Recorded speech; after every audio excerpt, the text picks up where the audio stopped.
Get ready, folks, because we're diving headfirst into a world of alchemical secrets today. We're cracking open Eyrenee Philalethe, an open entrance to the closed palace of the king. Part science, part riddle. This one's a real head-scratcher. It's a fascinating text. Before we get lost in the weeds, though, who was this Philalethe guy? Seems like he was shrouded in mystery, even for a 17th century alchemist. He was and is. What's really got me hooked is that, unlike those alchemists who hid behind cryptic symbols, Philalethe claimed to put it all out there, reveal the secrets of the philosopher's stone, plain and simple. Right. He claimed to break it down in a way that anyone could understand. And you knew there was a but coming, right? Oh, he's a but. He still uses this coded language that we're going to need a cipher to crack. Luckily, we've got an expert on hand to help us separate the alchemical fact from fiction. Happy to be here. What I find remarkable about Philalethe is he wasn't just some armchair theorist. This guy claimed to have actually achieved the magnum opus, the ultimate alchemical prize. So when you're reading his work, it carries this weight, like he's speaking from experience. Wow, so it's like he's saying, hey, I climbed the mountain and I brought back a map for you. So let's unfurl this map, shall we? Where does Philalethe tell us to start on this journey to the philosopher's stone? Well, right off the bat, he challenges a common assumption that alchemy is all about turning lead into gold. Philalethe flips that idea on its head, saying the real goal is to create the philosopher's stone, which is essentially gold elevated to its most perfect state. Okay, so not just any old gold, but like gold 2.0. I'm intrigued. So where do we even begin? He says it all starts with the philosopher's mercury, calls it the key to the whole operation. And this is where a lot of alchemists get tripped up, according to Philalethe. They misunderstand what this mercury really is. He goes out of his way to explain that it's not the stuff you'd find just lying around. You can't buy this from some apothecary. This mercury, it's got to be created through this really intricate multi-stage process. And this is where things get really interesting for me. Philalethe, he's not afraid to use some colorful language. Yeah. He describes this process with terms like flying eagles and the magnet of the wise. It's like he's trying to draw us in with these cryptic clues. He is. That's what we call allegorical language, which is really common in alchemical texts. On one hand, it was a way to protect the secrets from prying eyes, but it also acted as a guide for those in the know. For example, the flying eagles. That likely refers to a specific number of distillations that need to be performed. Now, for those of us who aren't fluent in alchemy, what exactly is distillation? Sure. Distillation, it's basically a purification process. You heat a liquid, it turns into vapor, and then you cool that vapor and collect it as a liquid again. And you repeat this process over and over, and each time it makes the substance purer and more concentrated. So, flying eagles.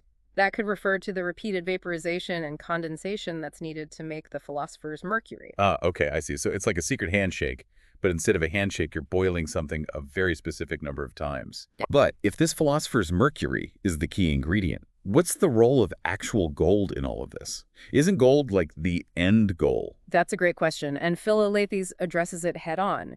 He draws a clear distinction between regular gold, what he calls dead gold because it's inert, and then there's philosophical gold. This is the living gold. Okay, you've got my attention. What exactly makes gold alive? What is living gold? Think of it this way. Philosophical gold, it's gold that's been awakened, activated, it's gone through a specific set of alchemical operations to bring it to life. Common gold, it just has that potential locked away inside. He actually compares it to a seed germinating, am I right? Like, Yeah. you need the right conditions to awaken that hidden potential within the seed. Exactly. And for Philalethe, those right conditions, they come from this meticulously crafted process using the philosopher's mercury. But he's very clear it's not easy. It demands a lot of patience, a lot of skill, and let's be honest, a willingness to get your hands dirty, literally. Right.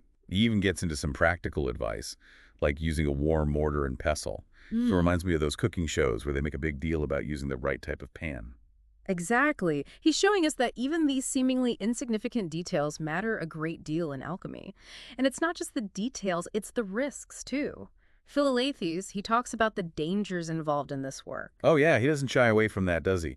He actually says he was almost killed because of his knowledge. It makes you wonder, who was he so afraid of? Well, alchemy, it wasn't always viewed favorably. It was often seen as suspicious, associated with counterfeiters, or even, seen as a threat to the powers that be. So Philalethes probably had to be very careful about who he shared his secrets with. Right, like he couldn't exactly post his discoveries on social media.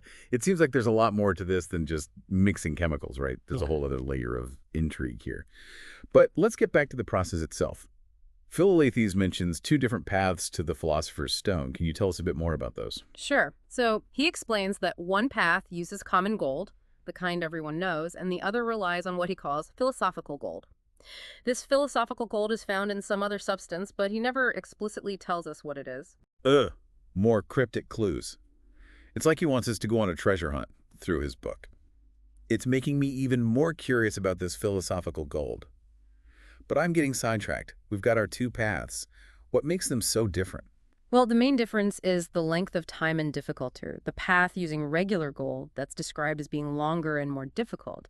The philosophical gold path, one's supposed to be faster and more straightforward. So it's like one is the scenic route and the other one is taking the express lane, but both ultimately get you to the same destination, the philosopher's stone. Precisely. And while Philalethes doesn't come right out and say it, he seems to prefer that shorter path. It's like he's suggesting that those who really grasped his work, they'll discover this more efficient way.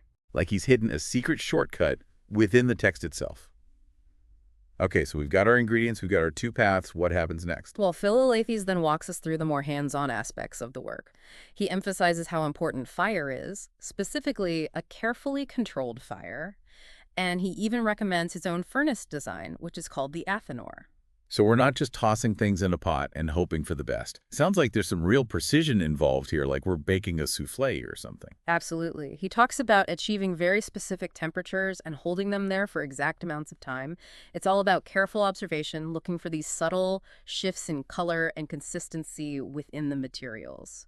And he actually tells us what to look for. He does, and he uses such vivid language to describe it all. Like, he says that in the first 40 days, the material will become blacker than black, then shift to a thick fog, and eventually take on this appearance of sea foam. Wow, that's quite the visual journey.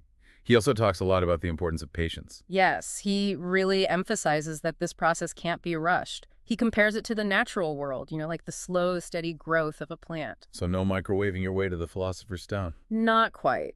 He warns against using too much heat too quickly because it can lead to what he calls the combustion of the flowers. Basically, that's a catastrophic failure where the potential for transformation is completely destroyed. Yikes.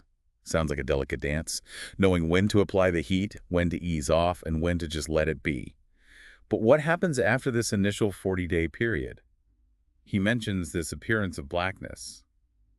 What did that signify? Ah, that blackness.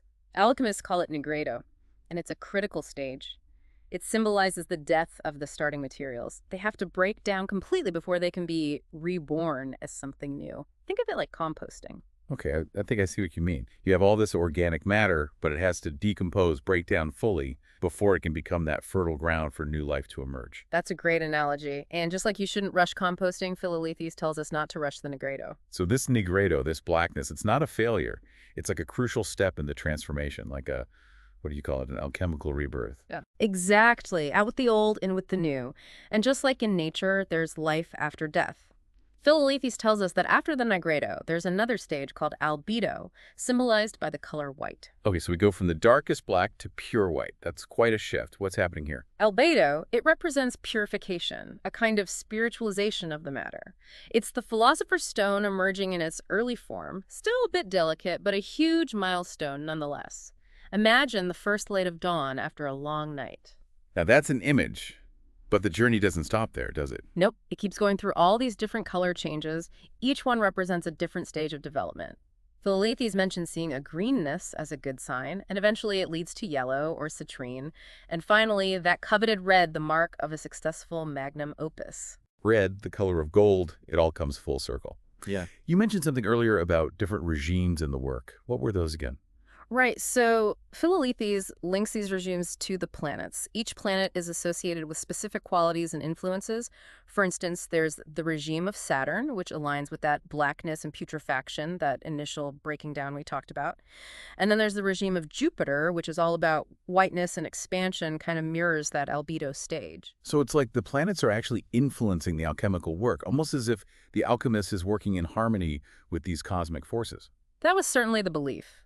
Each planetary regime, it requires a different approach. You have to adjust the fire, handle the materials in a specific way. It's like navigating a complex landscape with unique challenges and opportunities around every turn. And through these stages, these regimes, the Philosopher's Stone, it gradually matures. It really is like a spiritual evolution, but for matter. But we've been skirting around the big question here. What do you actually do with the Philosopher's Stone once you've created it? Well, that's where we get into the seemingly magical aspects of alchemy, the transmutation of base metals into gold.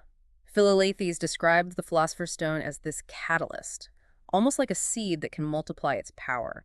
It has the ability to transform other substances into its own image, so to speak. So you're saying it's possible to create an unlimited supply of gold? That's incredible. In theory, yes. But here's the thing. Philalethes, he stresses that the real goal of alchemy isn't to gain material wealth. He actually calls gold and silver idols that the world has been worshipping for far too long. For him, it's all about personal transformation, reaching this higher state of being, almost as if the alchemist themselves becomes the philosopher's stone. It's like he's saying, yeah, I could be rolling in gold, but what's the point? There's something much greater to be achieved. It's not a perspective you hear every day, especially from someone who claims to hold the key to unlimited riches. But even with all these amazing details he shares, he never actually reveals exactly how to use the stone for this transmutation. Any ideas why that might be? It's hard to say for sure. Maybe he felt that some secrets were just too potent, too dangerous to reveal so openly. Or, and this is just a thought, maybe he wanted to leave something for us to discover, to puzzle out on our own. Like he gave us the map, but he wants us to find our own way to the treasure. So what does all of this mean for you, dear listener? What insights have you taken away from our deep dive into Philalethes and his alchemical secrets? Maybe you're feeling inspired to seek out Philalethes' work yourself, to unravel those mysteries of the philosopher's mercury and those two paths to the philosopher's stone. Or maybe you're walking away with a newfound sense of wonder about this whole world of alchemy, realizing it's more than just a historical curiosity. Maybe there's a timeless wisdom woven into those symbols and allegories.